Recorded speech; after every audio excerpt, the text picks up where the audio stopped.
Okay, Al, so this is kind of an impromptu video on the angular movements for the joints chapter.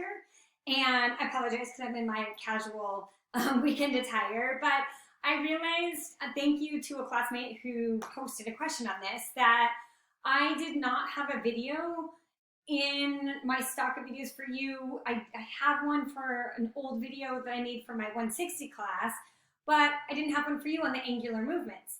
And I know that that is really challenging if you're doing this for the first time, to go through all these angular movements and really like visualize what each of these movements are without having, us in class. Normally I would have you stand up and we would do these movements together. So let's go through really quickly these movements. Let's first talk about flexion and extension.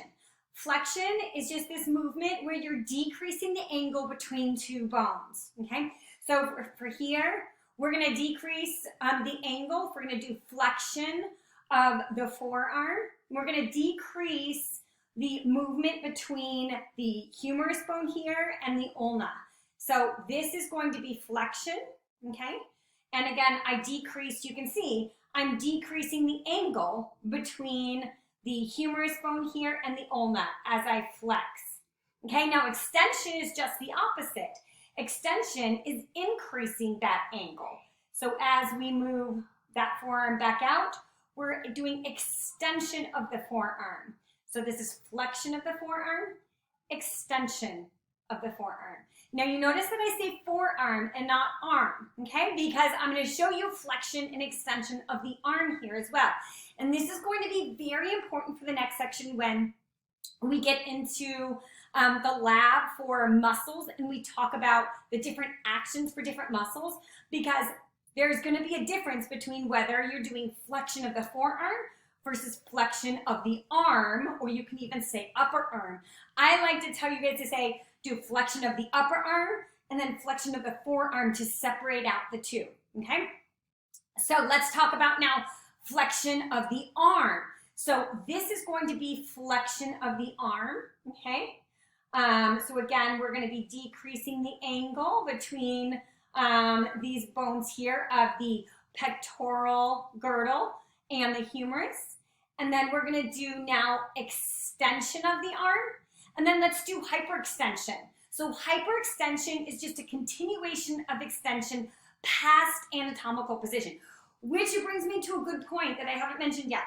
All of these actions are going to be from anatomical position. Okay, so anatomical position being, again, feet flat in the floor, your feet flat in the floor, you're standing. You're going to have, again, your palms up, facing up, thumbs out. So keep in mind that all of these actions are going to be from anatomical position. So again, when we do, for example, flexion of the forearm, this is flexion of the forearm, okay? Then we're going to do extension of the forearm. Now we're going to do flexion of the upper arm. Flexion of the upper arm, extension, okay, of the upper arm. And now let's do hyperextension, extension past anatomical position. Hyperextension, okay? So we can do that with the head as well. We can do flexion, extension, hyperextension, okay? Now let's talk about the legs, because the legs are a little bit tricky. So we're going to do flexion of the thigh, flexion of the thigh, okay? And then we're going to do, extension is bringing us back. Let me take a step back so you can see here. And then hyperextension is going to be extending again that leg past anatomical position, okay? So that is flexion of the thigh, extension of the thigh, and hyperextension of the thigh. Now you notice I say thigh, or you can use upper leg if you want, but I say thigh. You need to differentiate that between that and the lower leg. So now you're going to see it's going to be different. So most of our cases of flexion and extension have been, again, flexion was more anterior, extension would move back to the posterior. This is going to be different when you're talking about flexion and extension of the lower leg around the knee, okay, at the knee joint. So if you look here at the knee joint, right, if my leg was straight, flexion, the decrease, okay, and the angle between your tibia and your femur here. So flexion is going to be this way, right? Because you're decreasing the angle between those bones. Now here's extension, okay? So flexion, extension, okay? That's flexion and extension of the lower leg, okay? And then if we do flexion of the thigh, extension of the thigh, and then hyperextension, okay? You can see I'm not very flexible, so this video is, I'm doing this for you. Putting myself out there for you guys in my embarrassing yoga poses here. So let's talk now about abduction and then adduction, okay? So abduction, you probably kind of know this already, but abduction is going to be primarily on the frontal plane, and you're going to be moving things away from the midline. So again, a lot of times we use this term with the limbs, okay? So abduction is going to be pulling, literally abducting your body part away from the body, okay? So that's how I like to think of it. You're abducting your arms away from the body, okay? That's abduction. Now when you add them back in, okay, adduction, so we're going to add those body parts back toward the body. Again, on that frontal plane, we're bringing those arms back towards the midline, okay?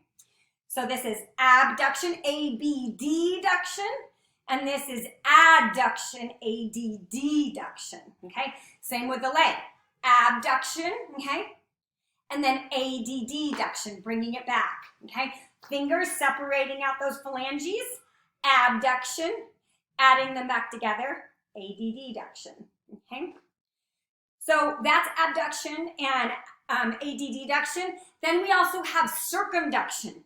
So circumduction is going to involve all those movements, flexion, extension, abduction, and adduction. And it's going to do that so that we can make this circular movement of the distal end of one of your body parts. So circumduction is going to be this, okay? So again, I'm making a circle with a distal part of my body, okay? So I'm making a circle with my hands. That's circumduction. Or again, if I'm doing that with my leg, which I'm going to have to kind of move this down here, this is going to be circumduction of the leg, okay? Sorry, this is kind of again, a very impromptu video, so it's not great video quality, so excuse me there.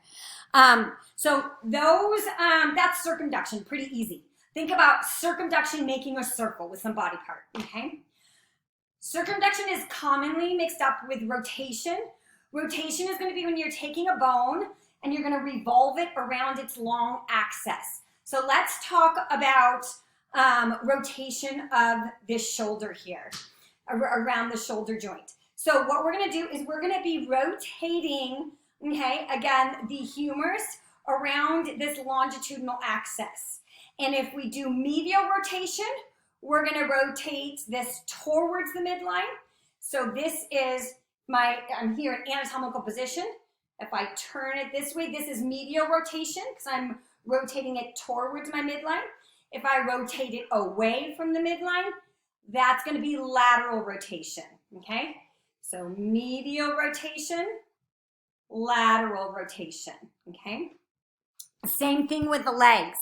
So again, here, if I can get into a spot where maybe you can see me and it's not too dark in this room. So again, if you're going to do here, oops, wrong way. You're going to do medial rotation is going to rotate, again, that, you really can't see my feet, and I apologize about that. Let me see. So again, if you're going to have medial rotation will be medial rotation. You're rotating that femur around its longitudinal axis and turning that foot towards the midline. And then lateral rotation, okay, will be the other way. So again, though, that's rotation. So again, circumduction is making circles. Rotation is going to be, again, a movement medially or laterally, again, around that longitudinal axis. Medial rotation, lateral rotation. Okay. Let me see, special movements. Special movements are pretty easy. This one, I can kind of get close for you. So we're going to do special movements of the mandible, okay? So we're going to have what's called protraction and retraction. This is pretty easy.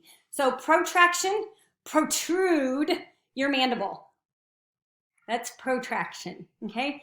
Retraction is pulling that back in, okay? Or retracting the mandible. Protraction, retraction, okay? We also have elevation and depression of the mandible, so that's pretty easy. Depression of the mandible, you're pulling it down, right? And as you pull it back up, that's elevation of the mandible. There's elevation of the mandible, okay? So again, depression, elevation, okay?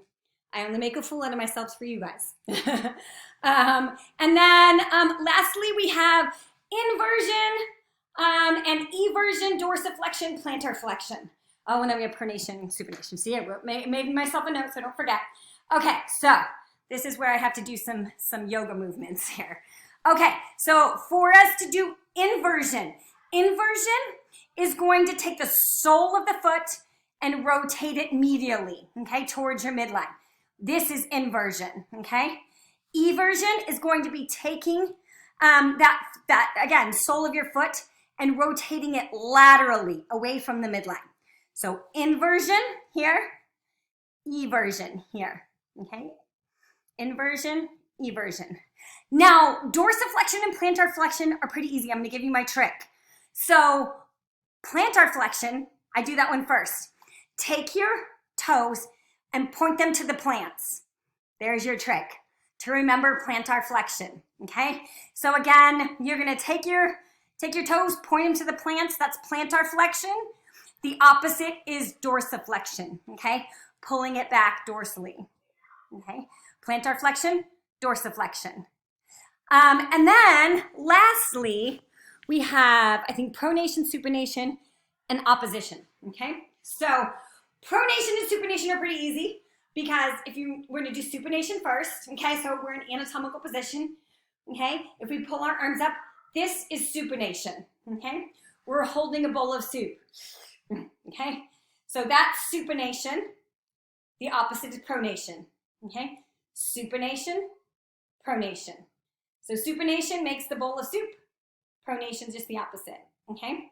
And then opposition is going to be between your thumb and your forefinger. So you're going to pull them together. That's opposition, okay? So those are all of the movements, those angular movements, and some of the special movements. And if you have any questions on them, then you can always just email me, or we can also set up a time to Zoom. But I know some of you had questions on those and you were feeling kind of confused because, again, we can't go through them together. So I'm hoping this video will help you out just a little bit. And I made a fool out of myself for you, so, it's entertaining.